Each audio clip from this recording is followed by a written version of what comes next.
Com a proteção de Deus, na presença dos conselheiros Nestor Batista, Ivan Bonilha, Durval Amaral, Ives Linhares, dos auditores Tiago Barbosa, Cláudio Canha, do Procurador do Ministério Público de Contas, Eliseu de Moraes Correia, declaro aberta a sessão ordinária de número 43 deste pleno. Ausente o conselheiro Fernando Guimarães, por motivo justificado. Auditor Sérgio Valadares, em razão de férias. Estando convocados os auditores Cláudio Augusto Canha e Tiago Barbosa Cordeiro para a composição de quórum. De acordo com o regimento interno, concedo a palavra para comunicações e inclusão de processos, solicitando desde já o processo 142.3614, inclusão em pauta. Está livre a palavra.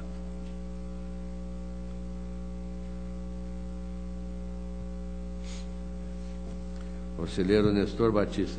Senhor presidente, para incluir em pauta processo 845.717.14, município de Santa Cecília do Pavão, e 975.505.14, município de Siqueira Campos. Ambos tratam de certidão liberatória. Continua a palavra, auditor conselheiro Ives Linhares. Excelentíssimo senhor presidente, para devolver ao conselheiro Ivan Leles Bonilha a representação de Sertanópolis 238.24206, e também, senhor presidente, aproveitar a oportunidade para, atendendo a uma decisão da segunda Câmara da sessão do último dia 12 de novembro, Acórdão 471-14, que recomendou a irregularidade das contas do município de Santo Antônio da Platina com relação ao senhor José Rite Filho, encaminhar a esse Tribunal Pleno uma solicitação que foi inicialmente aprovada na segunda Câmara, referente à instauração de inspeção para apuração de responsabilidades e de eventual dano ao erário, referente ao apontamento de irregularidade, referente a responsáveis por despesas não empenhadas, acréscimo, desde o exercício de 2005 até 2013. Trata-se, na verdade, de uma irregularidade que foi originalmente apontada lá em 2005, num valor aproximado de 3 milhões de reais, e que veio se sucedendo, tendo seu registro contábil e financeiro mantido até o exercício de 2013. Então, o propósito seria justamente de uma inspeção com vistas à apuração deste fato específico. Continua a palavra. Tenho dois comunicados a fazer. Primeiro, o Tribunal de Justiça do Estado, no julgamento de mérito de mandado de segurança, número 1.125.6958, impetrado em face de ato do Pleno desta Corte, concedeu segurança por unanimidade de votos. O segundo submeto à homologação plenária contido no despacho 3902, e na informação 207.14, exarados no processo 632.738, que trata de matéria prevista no inciso 52 do artigo 16 do Regimento Interno. Está em discussão, homologado. Tenho para relatar em minha pauta processo 142.3614, uma inexigibilidade de licitação para manutenção dos elevadores, no valor de R$ 27.600. Contratação direta da empresa Elevadores Atom Sindler S.A. Está em discussão. Aprovado. O 10.16.930 está adiado para discussão até a próxima sessão. Eu tenho ainda o voto de desempate no processo 700.843.12, que trata de recurso de revista ao Acordo 2875, que julgou irregulares as contas da administração dos portos de Paranaguá e Antonina, o qual foi relatado na sessão do dia 23 de outubro de 14 e aguarda voto de desempate da presidência. Por voto médio, em terceira votação, houve empate entre as propostas apresentadas pelo relator Cláudio Augusto Canha, que é pelo provimento parcial da revista, e foi acompanhado pelos conselheiros Durval Amaral e Ives Linhares, e do conselheiro Fernando Augusto Melo Guimarães, que é pela irregularidade com instauração de tomada de contas extraordinária. Analisando as propostas, eu coloco os meus motivos e, no final, acompanho o voto do relator. Para relato de sua pauta, com a palavra, o conselheiro Nestor Batista.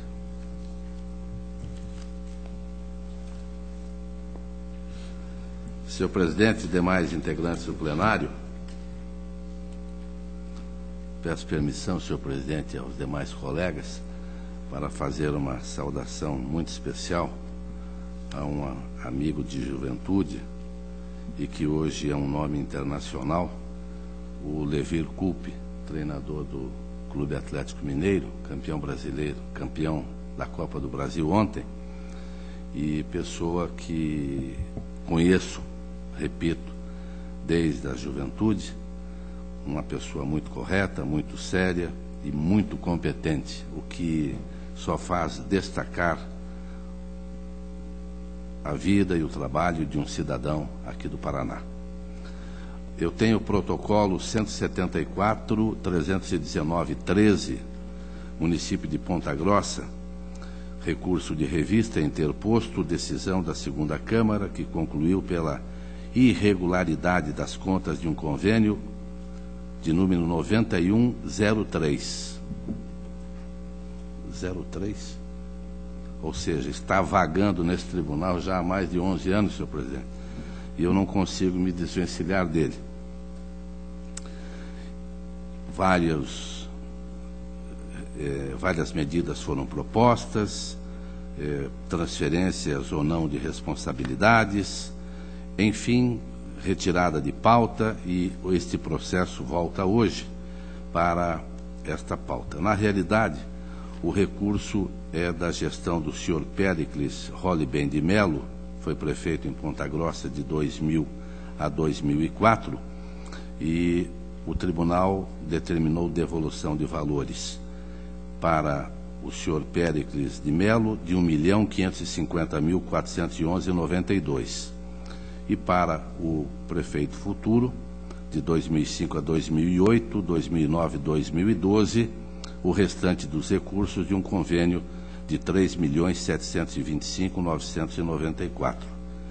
Era para a reforma e ampliação do Hospital Infantil João Vargas de Oliveira e do Hospital Regional de Ponta Grossa. E nós observamos que este processo, eu repito, já esteve aqui em diversas oportunidades. Na última retiramos de pauta e... Senhor presidente, pela ordem. Pela ordem, Vossa Excelência tem a palavra. Eu, sem querer, evidentemente, estou ali o relato do ilustre relator, mas eu observo que esse processo aborda a questão da solidariedade entre a responsabilidade do gestor e do município, assunto que nós temos discutido. Então, eu sei que é um processo antigo e que, evidentemente, que há uma urgência no julgamento, mas se não houver óbice, eu solicitaria a vista, especificamente sobre esse ponto que eu gostaria de estudar, me comprometendo a devolver o mais brevemente possível. Vista concedida a Vossa Excelência.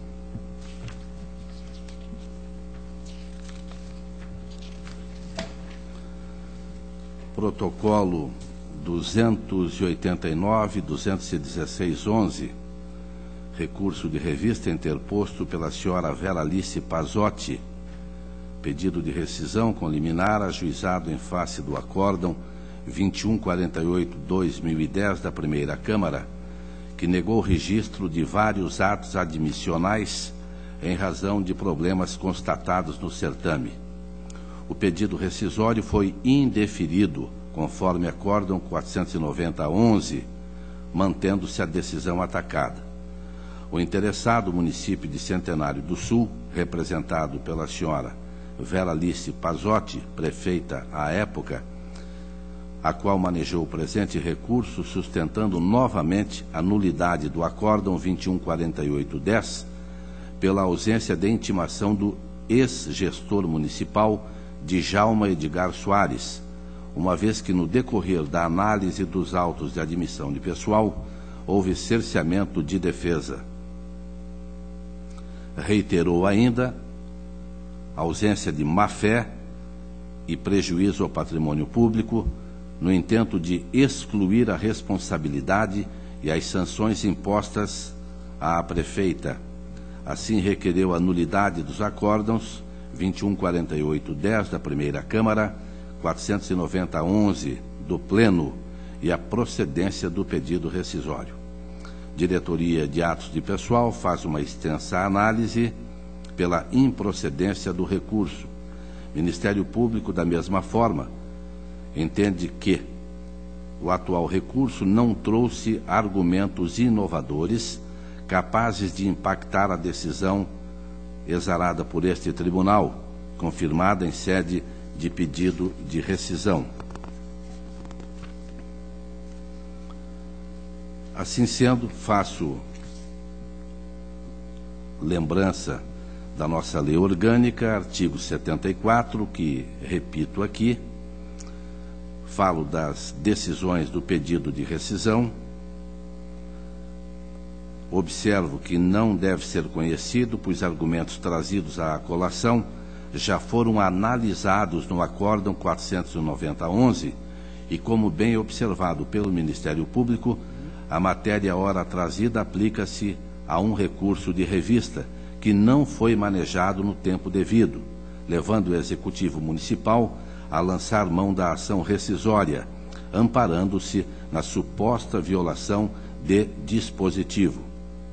Observamos também que a senhora prefeita Vera Alice Pazotti foi devidamente chamada aos autos e exerceu normalmente o direito ao contraditório e à ampla defesa, motivo pelo qual a proposta do relator acompanha diretoria e Ministério Público pelo conhecimento, porém pelo desprovimento. Relatório e voto. Está em discussão. Votação. Aprovado. O protocolo 519-240-14, recurso de revisão, interposto pelo ex-prefeito do município de Andirá, procurando reforma do acórdão 3012-14 do Pleno, que entendeu pelo conhecimento e não provimento do recurso de revista, mantendo a procedência de tomada de contas extraordinária, instaurada e julgada pelo acórdão 5064-13 da Primeira Câmara. O referido decisum determinou o ressarcimento de valores aos cofres municipais pagos a título de pensão à filha inválida de 46 anos do ex-servidor Alcides Cândido Correia.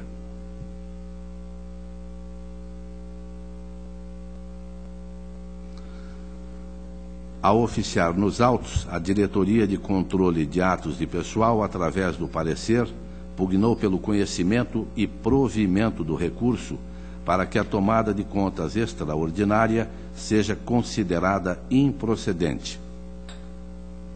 O Ministério Público assenta que o presente recurso deve ser conhecido e provido em vista de sua singularidade e das peculiaridades fáticas apresentadas, bem como pelos preceitos contidos nas leis municipais 1170/93, 1162/93, Tudo isso associado à orientação jurisprudencial do Superior Tribunal de Justiça.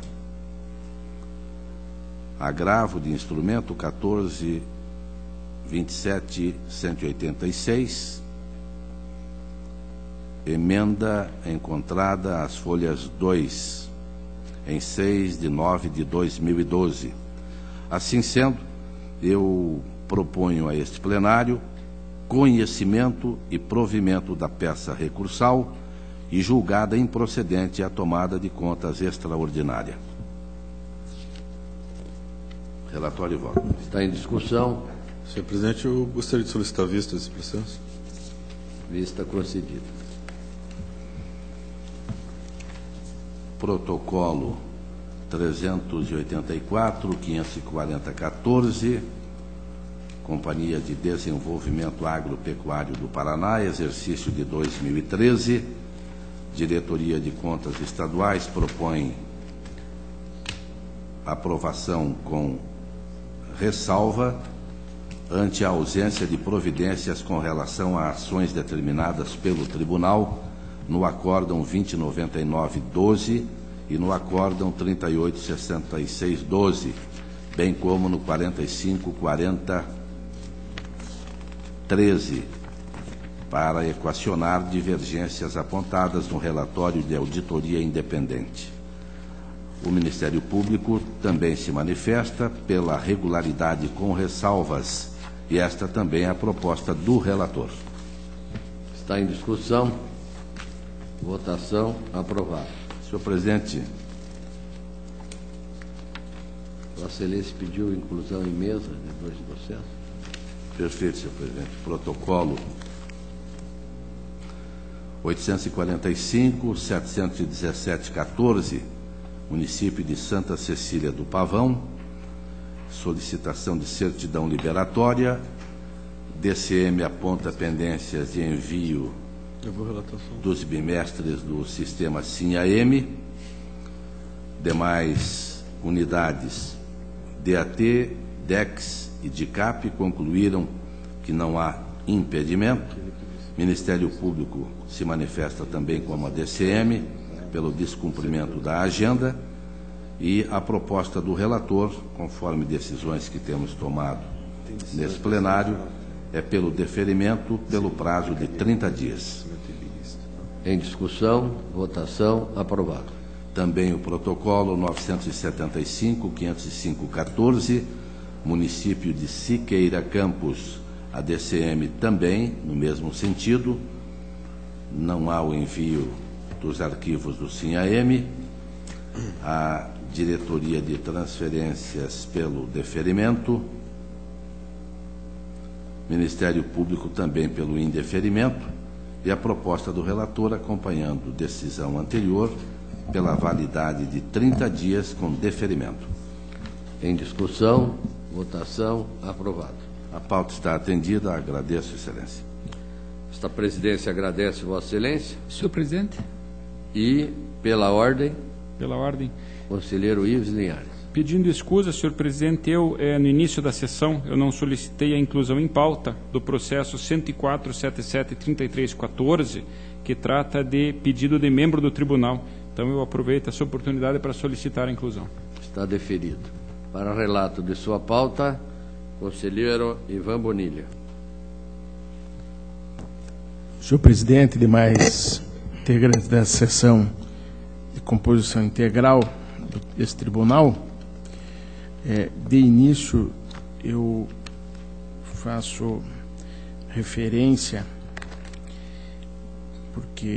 apenas referência, porque já foi distribuído aos conselheiros auditores e também ao procurador-geral um relatório consolidado de atividades da Corregedoria deste ano, e por motivos até de brevidade e de respeito à curiosidade e à responsabilidade que todos têm e se desincumbirão de olhar e ver o relatório, de estudá-lo até, eu não vou lê-lo nessa sessão. Primeiro processo da pauta é o protocolo 39.307/13, é uma representação da Vara do Trabalho de Apucarana, que encaminha a cópia integral de reclamatória trabalhista proposta em face do município de Bom Sucesso para providências, tendo em vista a constatação de contratação direta de pessoal pelo município. De acordo com a decisão que foi proferida na Justiça do Trabalho, verifica-se que o reclamante trabalhou para o município como médico plantonista de novembro de 2009 a novembro de 2011. Consoante também reconhece a decisão, o reclamante foi contratado com pessoalidade e subordinação ao município para prestar serviços no hospital municipal. Todavia, não foi submetido a concurso público.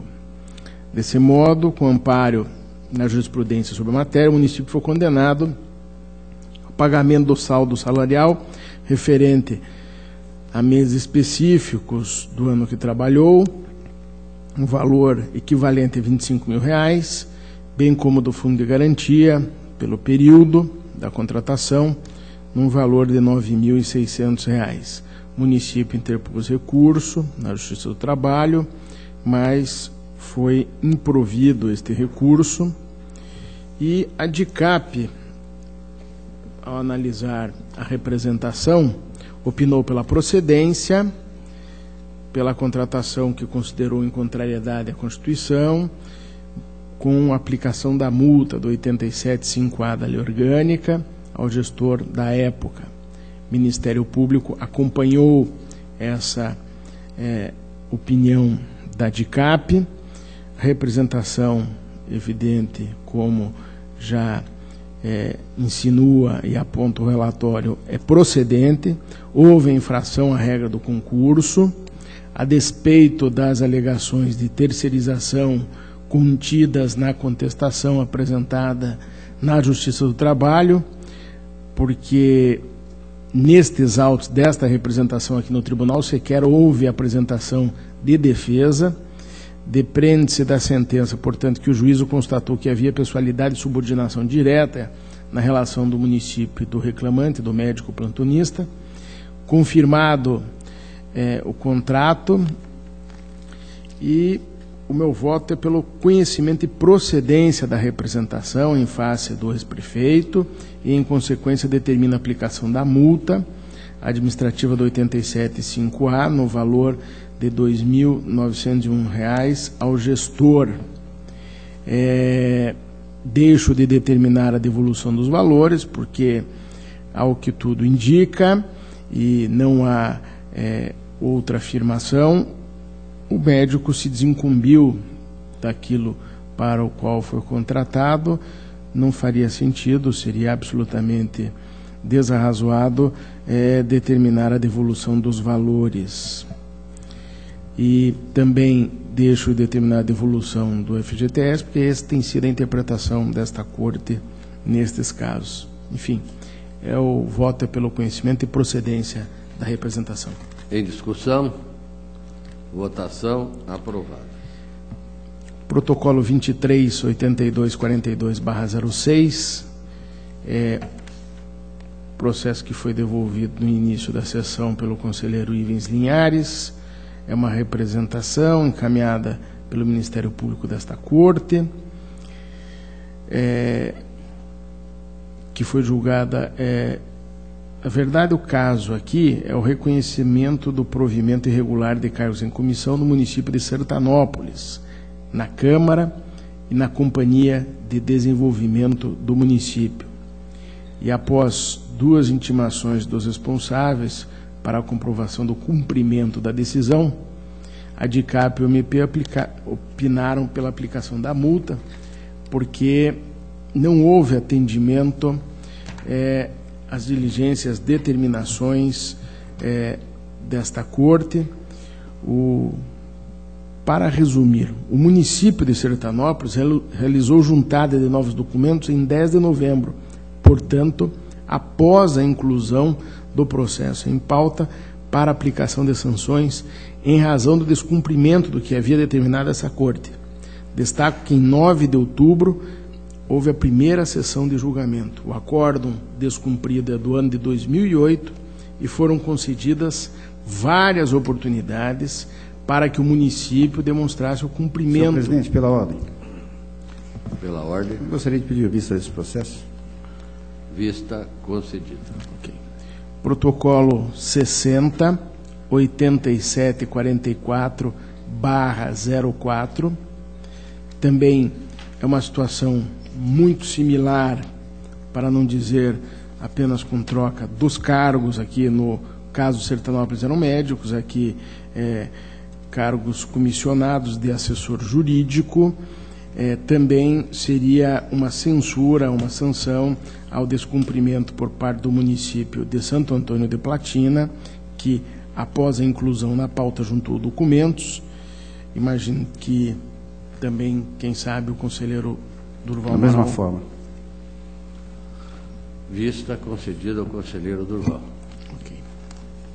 Por fim, na pauta da corregedoria, o protocolo é o 690480/10, uma representação com fundamento no 113 da Lei de Licitações, proposta por uma empresa que noticia supostas irregularidades na tomada de preços promovida pelo município de Cascavel para a contratação de empresa de serviços de reestruturação cadastral e implantação de geotecnologias no cadastro técnico municipal.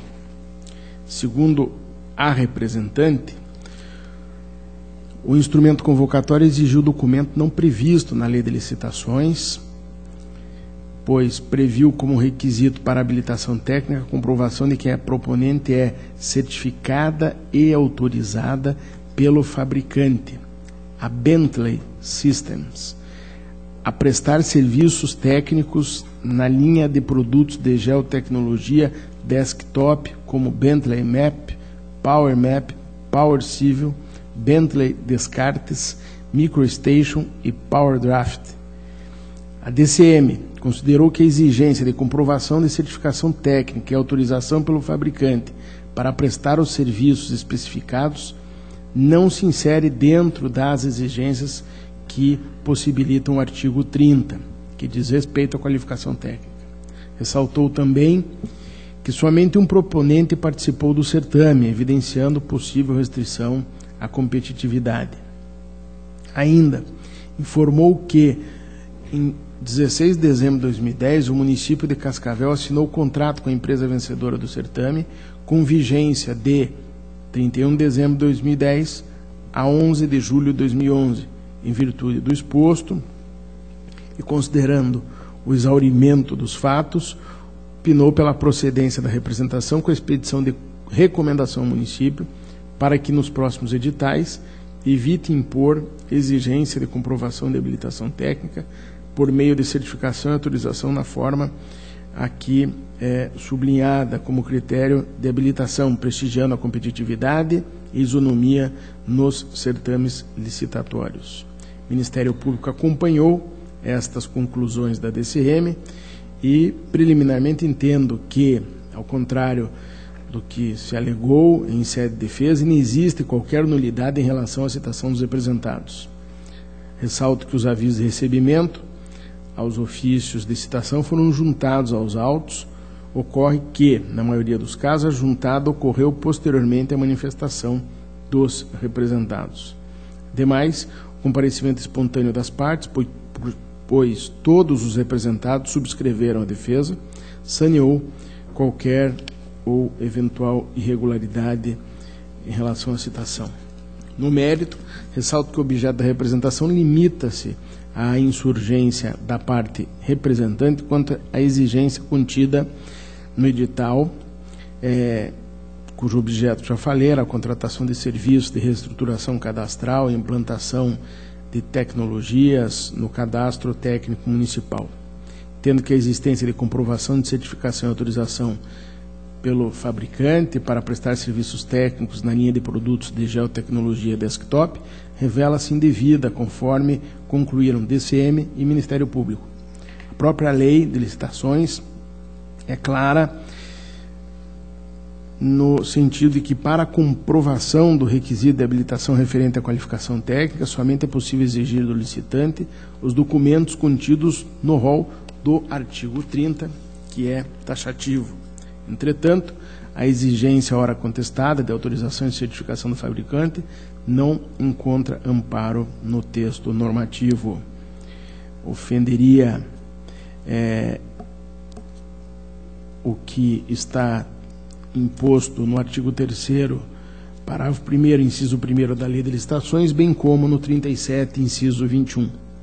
Na prática, é possível inferir que houve restrição à competitividade, pois somente uma empresa participou do certame, a ITES Tecnologia, tendo sido declarada vencedora e contratada em seguida.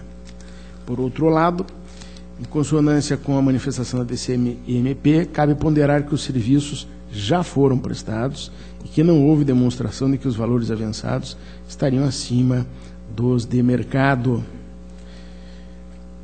de maneira que não se pode evidenciar, pelo menos nesse momento, prejuízo ao erário.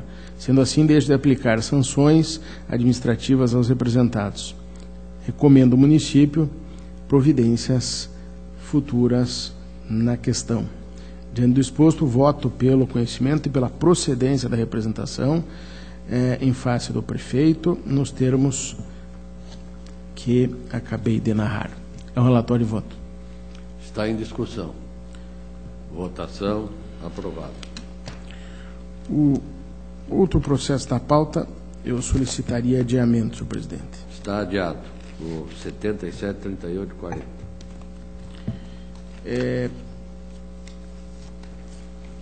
De início na pauta ordinária, senhor presidente, também solicito adiamento dos seguintes processos: 35, 18, 38/14, 47, 57, 74/14 e 47, 67, 97, também de 14.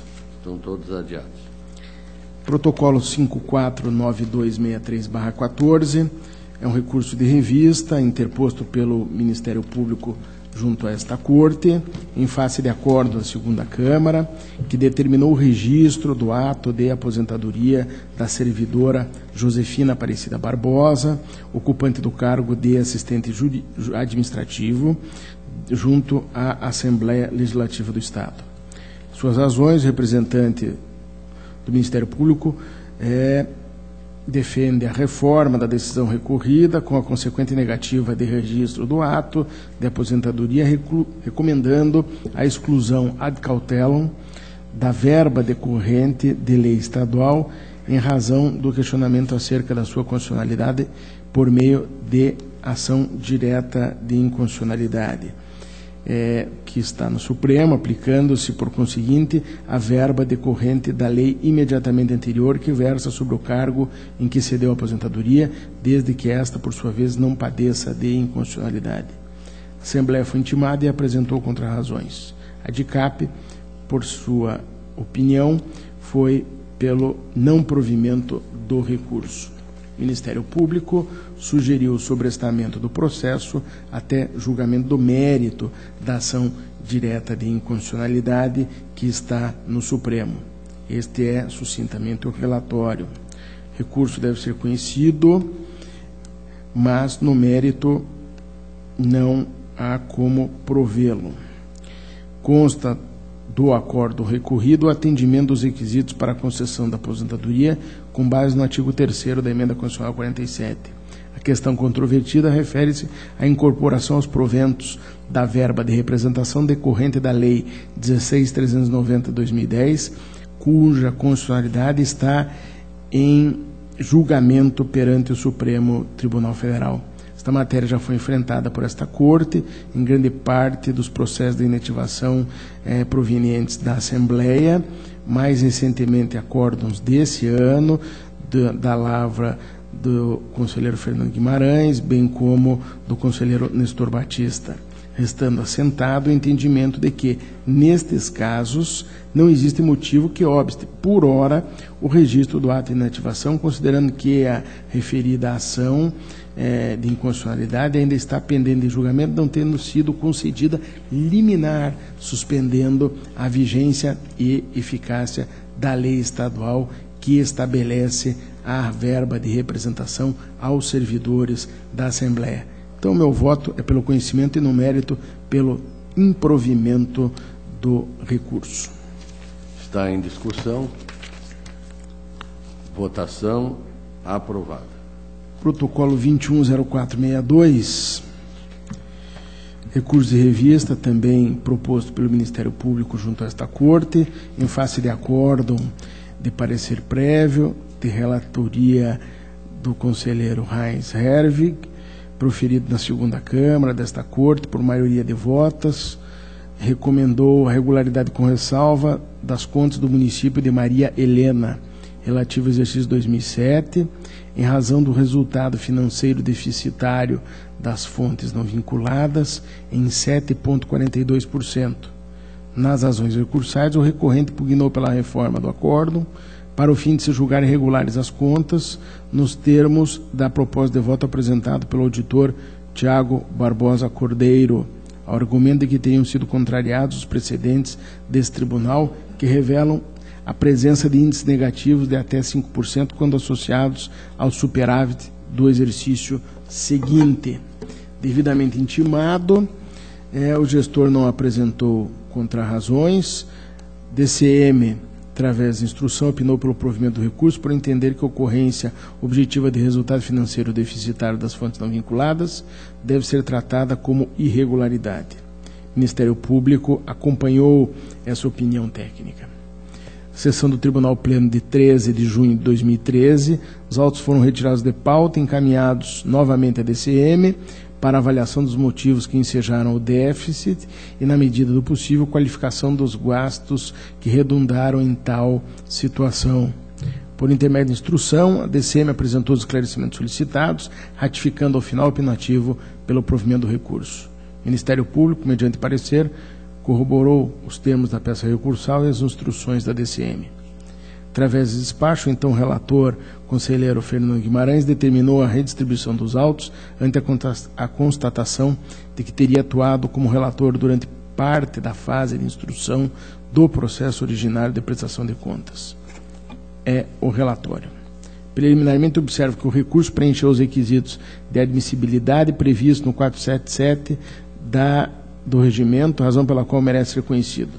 Passando à análise do mérito, verifica-se da análise dos autos que, no transcorrer do exercício 2007, as contas do município de Maria Helena apresentaram um déficit de execução na fonte livre no montante de pouco mais de R$221 mil, ou seja, 7,42% das receitas da referida fonte. Contrariando os opinativos da unidade técnica e do Ministério Público junto a esta Corte, o acórdão, que é de 2009 da segunda Câmara, por maioria de votos, converteu a restrição em ressalva, por considerar que esse tribunal tem relevado a questão quando os valores estão abaixo de 10% do total da despesa e ainda o fato de que este era o único apontamento motivador da desaprovação das contas. Conforme exposto pelo órgão ministerial, além de descumprir as disposições dos artigos 4º, inciso 1º e 9º da Lei de Responsabilidade Fiscal, o percentual de déficit atingido revela-se superior ao limite tolerado pela jurisprudência desta Corte, que é, como todos sabemos, de 5%. Em relação à compensação no exercício subsequente, embora a DCM tenha anotado o resultado financeiro acumulado superavitário no exercício 2008, de 6,29% sobre a receita, ou pouco mais de R$233 mil, observo que no exercício imediatamente anterior, ou seja, de 2006, foi apurado o déficit de 4,9%.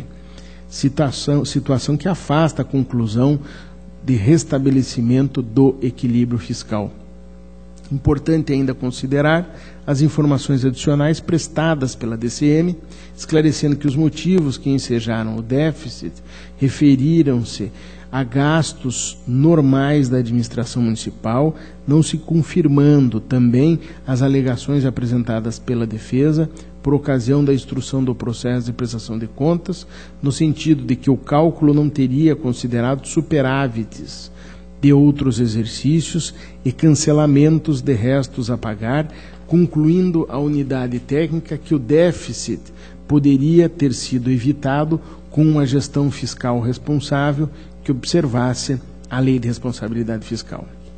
Dessa forma, diante da não comprovação de situações excepcionais que pudessem justificar o déficit, bem como das de contingenciamento de despesas previstas no artigo 9º da Lei de Responsabilidade Fiscal, impõe-se o acolhimento do recurso de revista e consequente reforma do acórdão recorrido, para efeito de emitir parecer prévio pela irregularidade das contas do município de Maria Helena, exercício 2007, conforme proposta de voto da lavra do relator vencido, excelentíssimo auditor Tiago Cordeiro, substituindo a multa proposta do artigo 5º, 3º, parágrafo 1º da lei complementar, pela multa prevista no artigo 87, 4º G da lei complementar 113, em consonância com os precedentes desta Corte.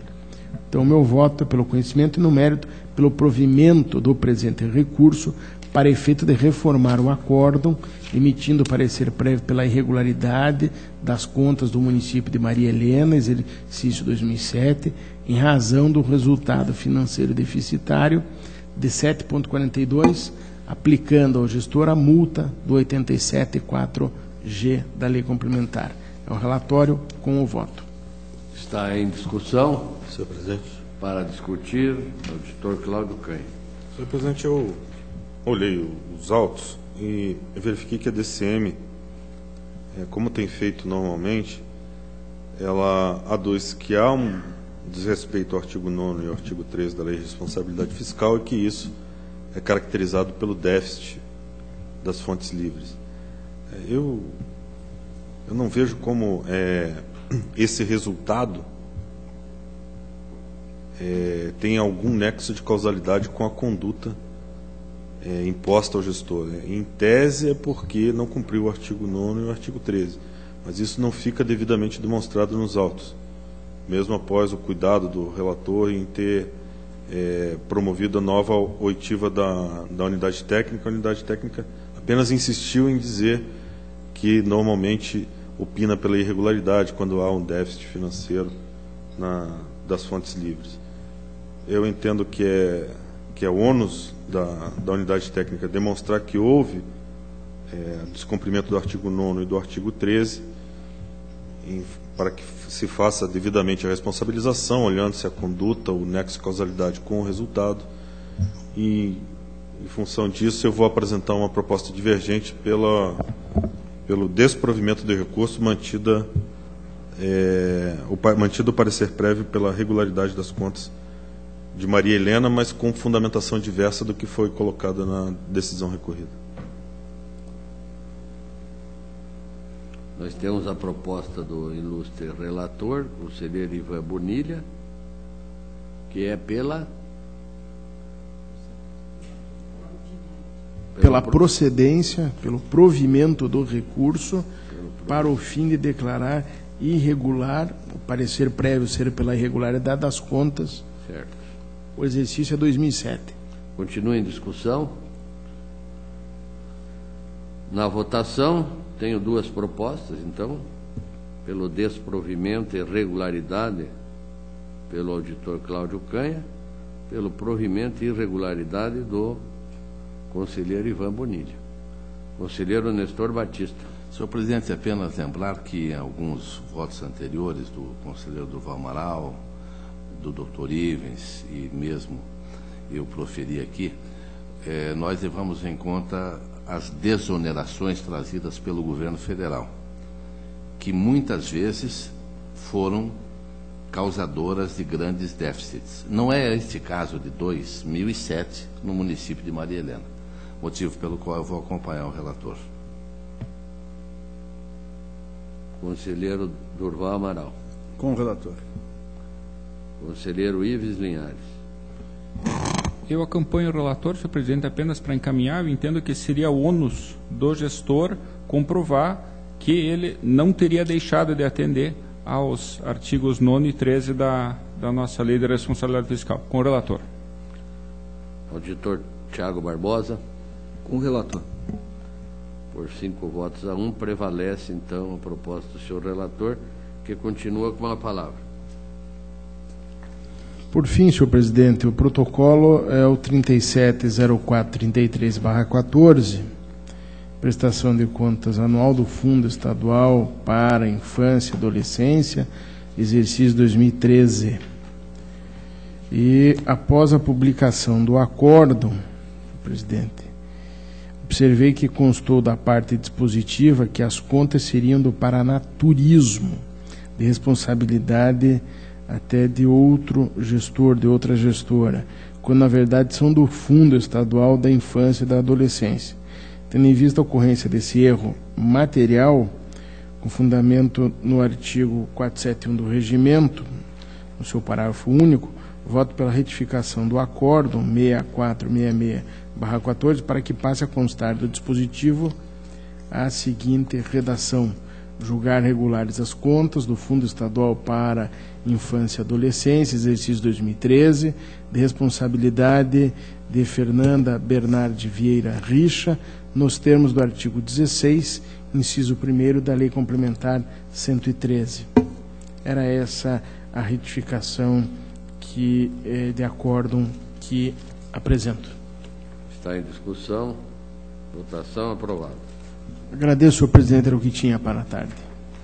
A presidência agradece Vossa Excelência. Para relato de pauta, passa a palavra ao conselheiro Durval Amaral. Senhor presidente, senhor procurador, senhores conselheiros substitutos, iniciou minha pauta pelo processo 39.47.17/10. Trata-se de recurso de revista interposto por Antônio Ricardo dos Santos contra acórdão 107506, retificado pelo acórdão 2445/10, ambos da segunda Câmara dessa Corte, que julgou irregulares as contas da Câmara Municipal de Paranaguá relativas ao exercício financeiro de 2004 por irregularidade formal em decorrência da ausência de documentos, movimentação de recursos em instituição privada, baixas indevidas no passivo financeiro, falta de retenção do imposto de renda retido na fonte sobre a remuneração dos agentes políticos, falta de repasse das contribuições dos servidores e da parte patronal ao INSS. Sustenta o recorrente, em preliminar, a nulidade do processo por não ter constado o seu nome nos acórdãos 107506 e 86208, ambos da segunda Câmara dessa Corte, no mérito que 1. Os documentos faltantes devem ser requisitados junto à Câmara Municipal Gestão 2005-2007, da qual não participou por ter assumido o cargo de vice-prefeito.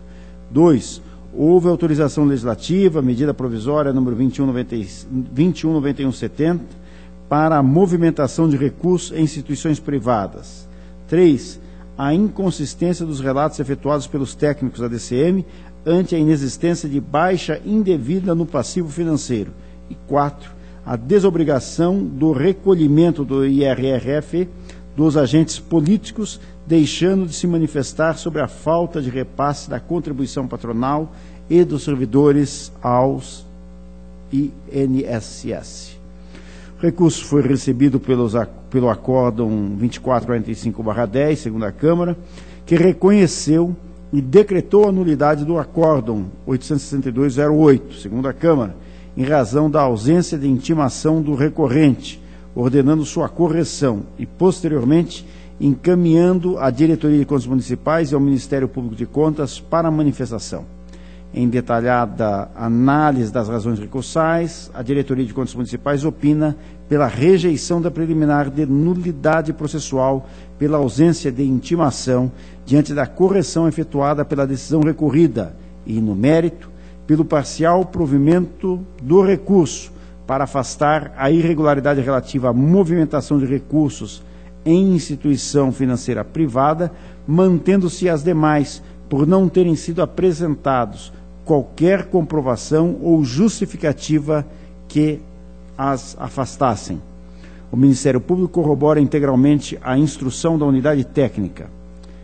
A preliminar de nulidade processual, pela ausência de intimação do recorrente dos acórdãos 107506 e 86208, ambos da segunda Câmara dessa Corte, não merece guarida, porque a última decisão recorrida, o acórdão 2445/10, abordou exatamente a questão da falta de intimação do recorrente e a ordenou, tendo inclusive recebido e determinado o processamento do recurso interposto, não havendo, pois, qualquer prejuízo processual.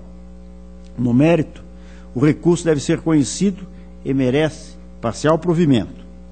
O recurso apresentado pelo chefe do Poder Legislativo justifica apenas a irregularidade relativa à movimentação de recursos em instituições privadas ante a edição da medida provisória 2192-70, artigo 4º, parágrafo 1º, conforme a orientação já fornecida por essa Corte em resposta à consulta formulada pelo município de Itaipulândia, através da resolução 525603 do Tribunal de Contas.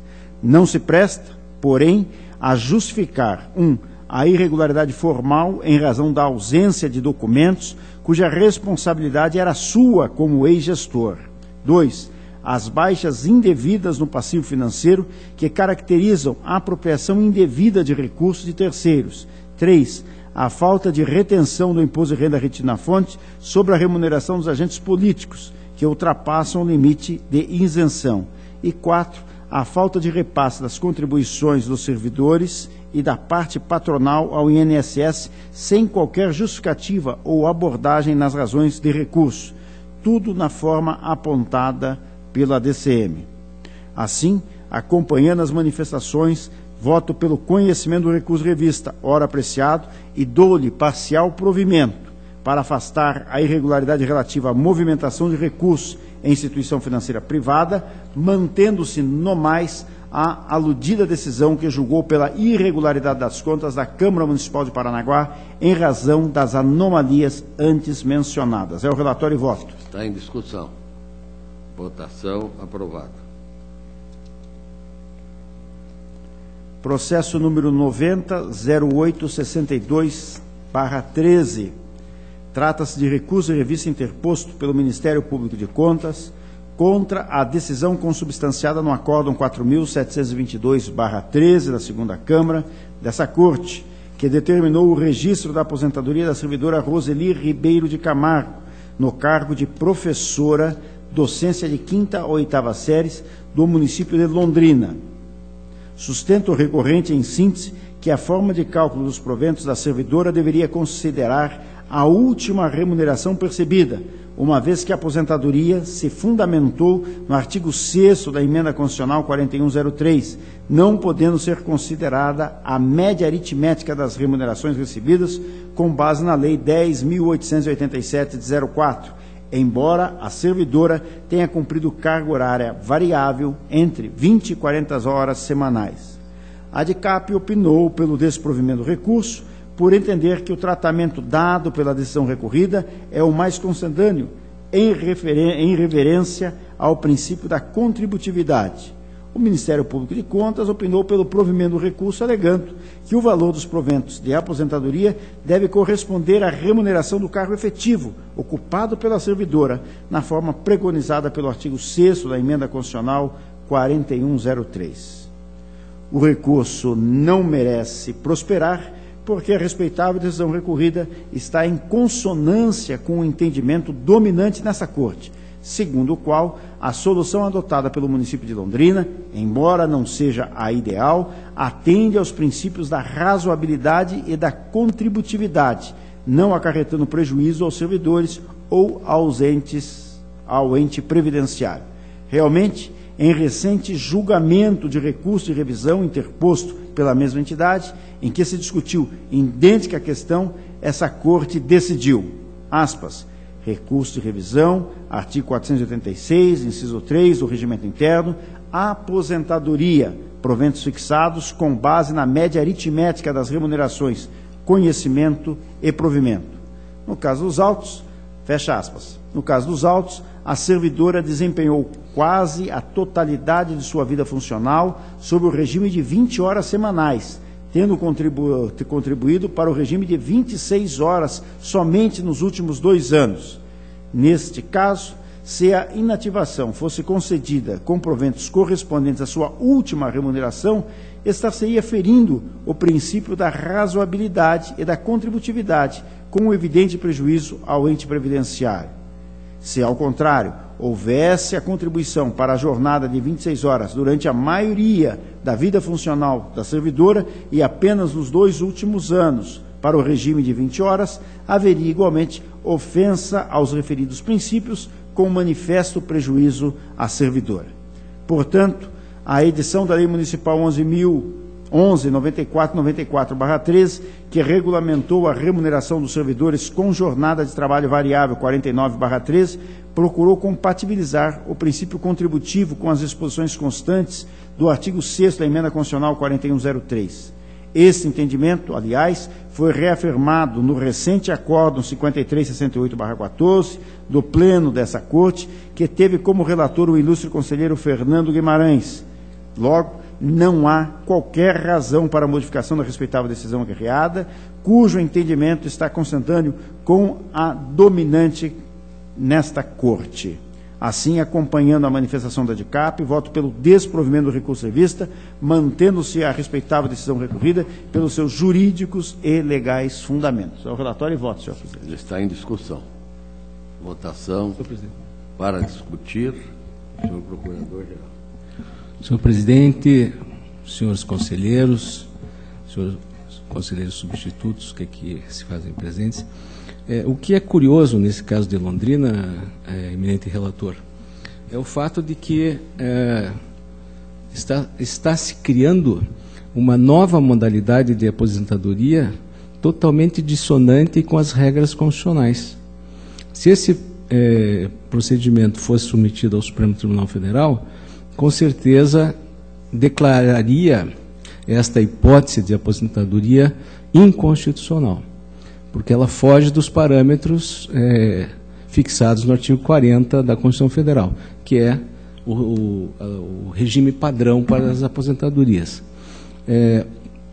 Na verdade, se a servidora quisesse usufruir destas horas a mais no serviço variável, quer dizer, a carga horária dela é 20 horas, então não há regime variável, é 20 horas.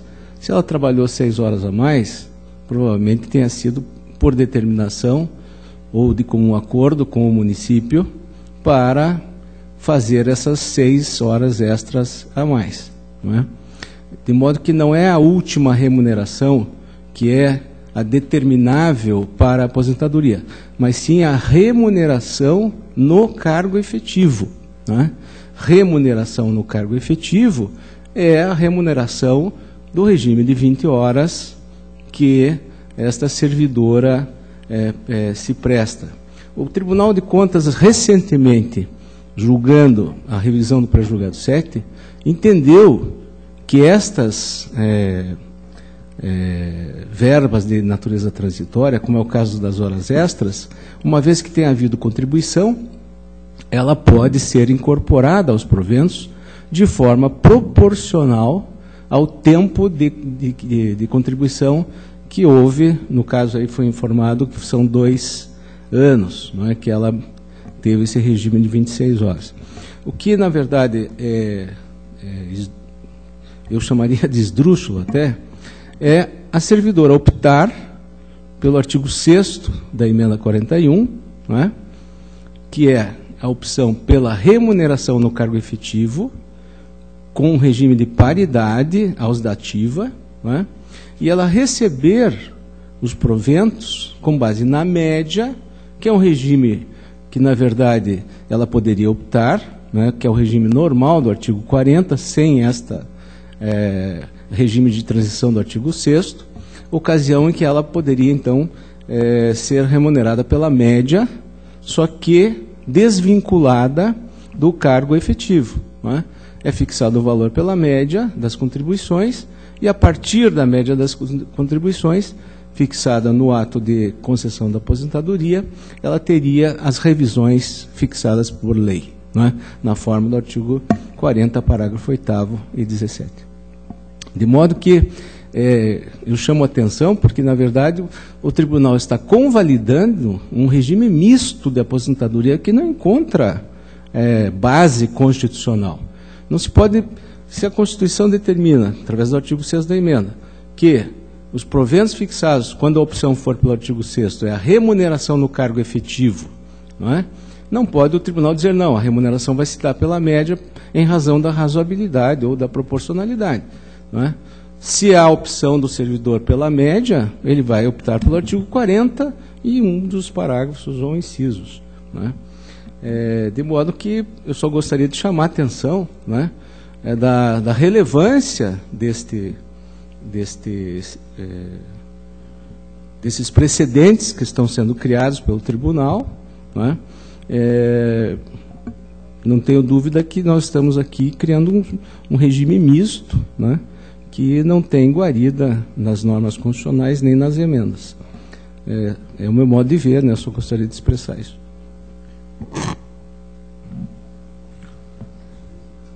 Para discutir, conselheiro Ives Linhares. Senhor presidente, é evidente que escutei atentamente as observações do ilustre procurador-geral e evidente que não lhe falta razão. Na verdade, sim, é um regime misto, na verdade, que foi criado. A única observação que eu faria é que, na verdade, ele foi criado já pelo próprio Acórdão 1638, originariamente, porque, na verdade, as aposentadorias de que trata aquele acórdão, muito bem citado por Sua Excelência o Procurador, dizem respeito, em sua maioria, justamente aos casos de aposentadorias com base na última remuneração, pelo artigo 6º da emenda 41.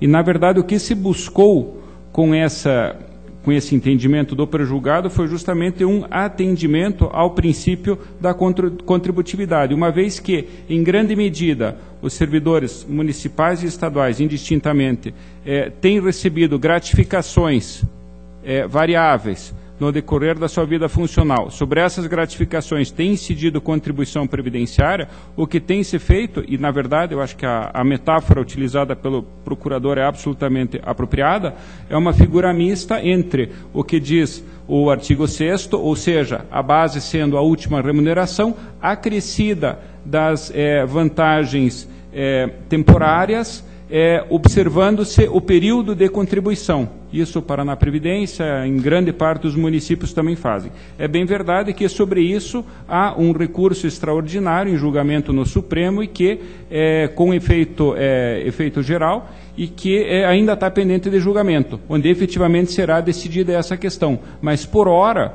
o nosso entendimento aqui no tribunal tem sido no sentido da constitucionalidade dessas aposentadorias. E o caso relatado pelo ilustre conselheiro Durval, me parece que se amolda exatamente essa figura, ainda que não fosse dado formalmente como hora extra, era um trabalho a mais feito pela servidora nas suas 26 horas semanais, sobre o qual incidiu a contribuição e que me parece que, dentro das normativas dessa casa, notadamente da revisão do prejulgado 1638, me parece que, efetivamente, o entendimento do município estaria concetâneo a essa nossa orientação. Então, ressalvada, evidentemente, a possibilidade do Supremo Tribunal Federal vir a dar um outro entendimento, eventualmente, quanto à impossibilidade de incorporação dessas verbas transitórias na emenda 6ª, vale, por hora, o nosso entendimento em prejulgado. Muito obrigado, senhor presidente.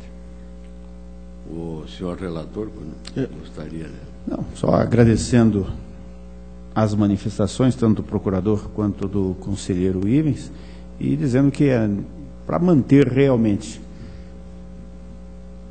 e seguindo firmemente os princípios da razoabilidade e da contributividade, é que fiz esta proposta de voto que mantenho nesse momento. Conselheiro. Não, senhor presidente, eu até, evidentemente, o recurso extraordinário que foi aposto à condição de repercussão geral, evidentemente que o seu julgamento fará alguma transição da incidência, porventura errada, ou da interpretação errada ao final do julgamento do Supremo. Então, eu diria que estou muito confortável em manter a aposentadoria tal qual ela foi deferida por essa Corte, porque quando o recurso extraordinário for julgado, evidentemente terá que acomodar as situações já decididas e já implementadas pela administração. Então, já adiantando meu voto, que é com o relator. Encerrada a discussão em votação, aprovado.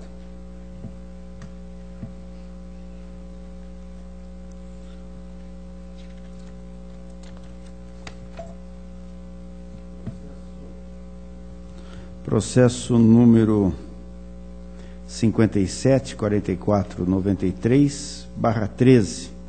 Encerram os presentes autos. Consulta formulada pelo prefeito do município de Toledo, exarada nos seguintes termos. Aspas. A contribuição patronal à autarquia de assistência à saúde relativa aos aposentados e pensionistas do município deve ser empenhada na conta orçamento de fundo previdenciário próprio ou no orçamento da administração direta, como interferência financeira, sem o seu cômputo como despesa com pessoal.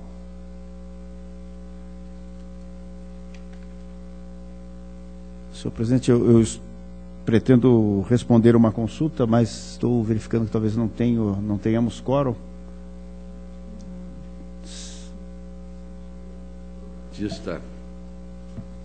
Está retornando já. Posso continuar? Eu acredito que sim, nós não podemos. Se Vossa Excelência tiver outro processo para relatar, que não exija. Perfeito. Tenho mais uma consulta, mas eu tenho mais aqui à frente. Pois eu volto às consultas. Deve estar no banheiro. Senhor presidente, então vou à certidão liberatória, processo número 475820/14. Encerro os presentes autos, pedido de certidão liberatória formulado pelo Paraná Previdência. A Diretoria de Análise e Transferências e a Diretoria de Contas Estaduais opinaram pelo deferimento do pedido, diante da ausência de pendência em seus respectivos âmbitos de atuação. A Diretoria de Execuções, diante do não cumprimento de 9 decisões dessa Corte, opinou pelo indeferimento do pedido. A Diretoria de Controle de Atos de Pessoal ponderou que se deve levar em conta que a entidade previdenciária tem uma natureza de atuação diversa da verificada nos municípios, habituais requerentes de certidão, eis que é mera intermediadora do ato sujeito a registro nesta casa, que tem origem numa entidade estadual e destino final no Tribunal de Contas, não havendo que se indeferir a liberatória em razão de tal fato, pois o cumprimento da decisão não dependeria propriamente de si. Por sua vez, o Ministério Público afirma que, entre aspas, não se configura adequada a emissão de certidão em favor de organização social integrante da estrutura governamental e nem se pode exigi-la para fins dos convênios a que se refere o parágrafo único do artigo 2º da Lei 17.435 de 2012, porque não se trata de transferência voluntária, mas de uma obrigação que decorre de uma regra constitucional do artigo 40, parágrafo 20, da Constituição Federal de 88. Diante disso, opinou pelo indeferimento do pedido. As normas constantes da Lei de Responsabilidade Fiscal, que regulam as transferências voluntárias, se dirigem ao ente integrante da Federação, União, Estados, Distrito Federal e municípios, não dizendo respeito à entidade que faça parte de um desses. Eis que a apuração do cumprimento dos limites, normas e conteúdos do relatório de gestão fiscal só é possível em face do membro entidade federada. Assim o é quanto à exigência de regularidade prevista no artigo 25 da citada lei, para fins de recebimento de recursos financeiros mediante transferência voluntária, a qual visa ao ente federado e não seus órgãos ou entidades descentralizadas. É possível se socorrer nas bem lançadas linhas do parecer ministerial para explicitar que o Paraná Previdência, entre aspas, surgiu no mundo a partir da transformação da autarquia criada pela Lei Estadual 4.339, de 28 de fevereiro de 61, então denominada Instituto de Previdência e Assistência aos Servidores do Estado do Paraná, IP, em serviço social autônomo, por força da Lei Estadual 12.398, de 30 de dezembro de 1998. Fecha aspas. Em assim sendo, a certidão liberatória deveria ter sido requerida pelo próprio Estado do Paraná para, em seu nome, ser expedida, não cabendo ao Serviço Social Autônomo, gestor do regime próprio de previdência, assim fazê-lo. Nesse sentido, o acordo 4080/14 da segunda Câmara, de relatoria do Dr. Sérgio Ricardo Valadares, e acordo 5071/14 da segunda Câmara, do nobre conselheiro Dr. Ivan Bonilha, Destarte, voto pelo não conhecimento do pedido, dada a ilegitimidade do requerente. É o relatório e voto, senhor. Está em discussão, votação, aprovado. Ainda, senhor. Senhor presidente. Sim? Como foi uma votação simbólica, eu gostaria de reabrir a discussão. Na verdade, não é nem reabrir a discussão, é apenas um esclarecimento ao relator. Não se está conhecendo da certidão liberatória pela ilegitimidade da parte, mas isso não implica nenhuma vedação para na Previdência. Não. Porque normalmente se nega a certidão liberatória, não poderia receber repasses do Estado do Paraná. Na verdade, não se está impedindo em nenhum direito para na Previdência. Momento. Só que, efetivamente, o Estado é que deveria fazê-lo. Okay. Obrigado, senhor presidente. Continua com a palavra o senhor relator. Processo número... Depois eu voltarei às consultas, ou só nos demais processos aqui, senhor presidente, só para não perder a ordem aqui. Processo número 87.1840/14, Secretaria, encerra os presentes autos, pedido de certidão liberatória formulado pela Secretaria de Estado da Ciência, Tecnologia e Ensino Superior para fins de habilitação à celebração de convênios com órgãos do Estado do Paraná. A Diretoria de Contas Estaduais, a Diretoria de Análise e Transferência, a Diretoria de Execuções, diante da ausência de pendência, opinaram pelo deferimento do pedido. Por sua vez, o Ministério Público explicitou que, entre aspas, a legitimidade para requerer a emissão de certidão liberatória é do ente federado, como já disse há pouco, Estado membro ou município, e não de seus órgãos, opinando pelo arquivamento feito sem julgamento do mérito. Da mesma forma que no processo anteriormente relatado, voto pelo não conhecimento do pedido, dada a ilegitimidade do requerente. É o relatório e proposta de voto. Está em discussão, votação, aprovado. Processo número 27.75/73/14, trata os autos de prestação de contas anual da CETUR, Secretaria de Estado do Turismo, relativas ao exercício de 13. A Diretoria de Contas Estaduais opinou pela regularidade das contas, entretanto não acata as argumentações da entidade quanto ao atraso, pois esclarece que não foi constatado nenhum dispositivo normativo dessa Corte que tivesse propiciado alteração no prazo para cumprimento das obrigações processuais da referida data, 31 de março de 14.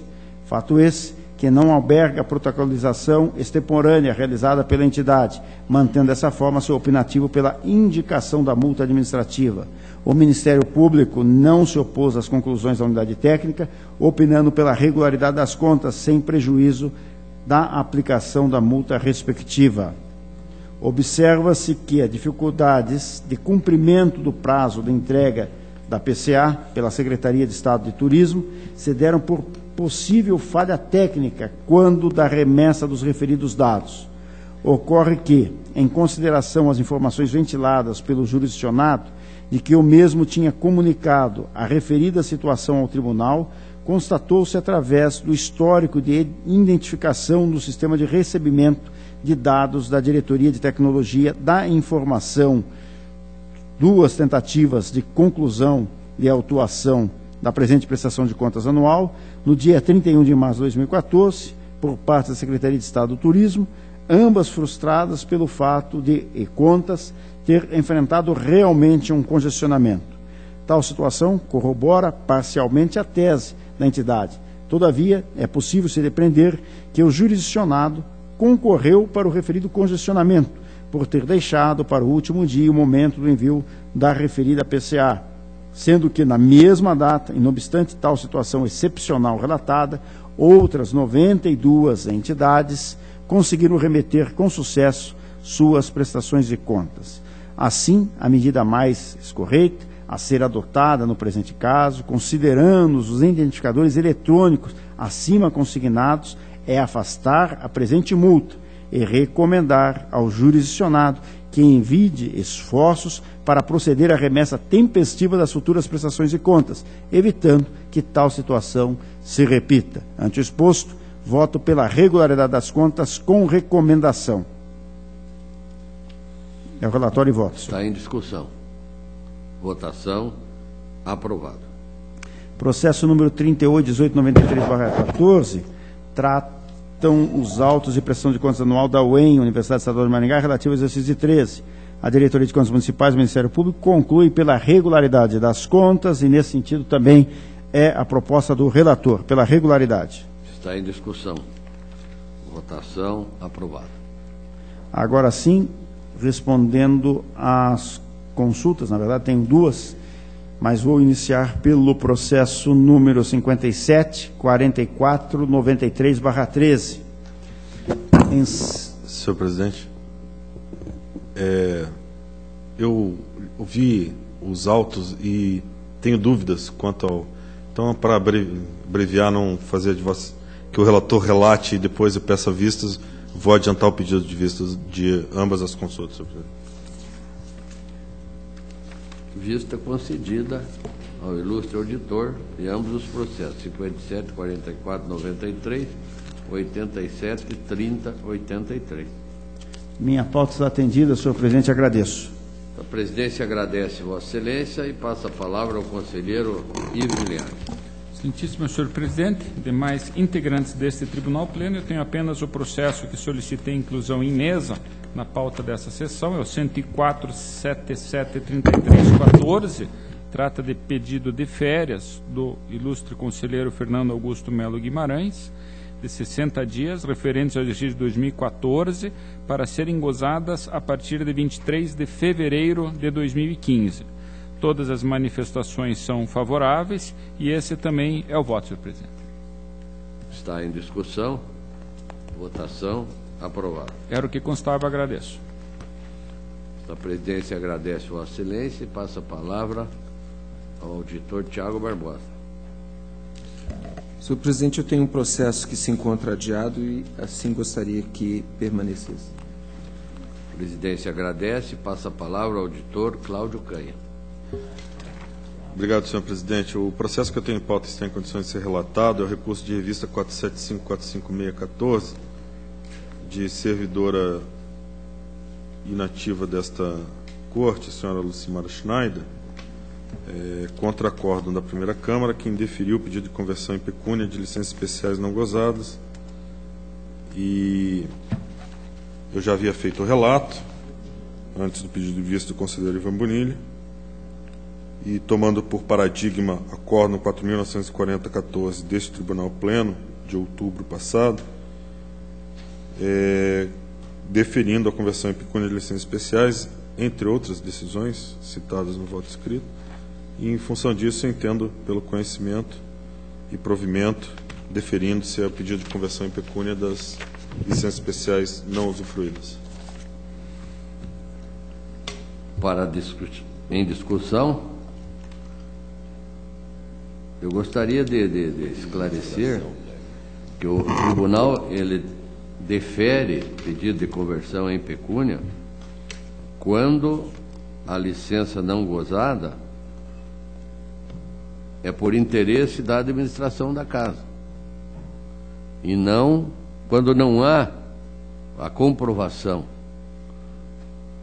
desse interesse da administração. Até agora não tenho conhecimento que o tribunal tenha pago algum tipo de indenização. Apenas estou alertando o plenário de que, se o tribunal começar a deferir esse tipo de pedido, dificilmente teremos orçamento para tanto. Senhor presidente? Para discutir, Vossa Excelência tem a palavra. O que Vossa Excelência externa é exatamente o que consta da nossa consulta, relatada pelo conselheiro Fernando, que é o entendimento. Entretanto, esse entendimento tem sido contrariado ou não tem encontrado amparo no Judiciário. Então, a fim de melhor estudar essa questão, se não houver objeção, eu gostaria de pedir vista. Vista concedida a Vossa Excelência. Continua com a palavra, ilustre auditor. A pauta atendida, obrigado, senhor presidente. Não havendo mais processos em pauta a relatar, a palavra está livre. Cadê? Convoco outra sessão, como ordinária, para o dia 4 de dezembro, no horário regimental. Levanta-se a presente sessão.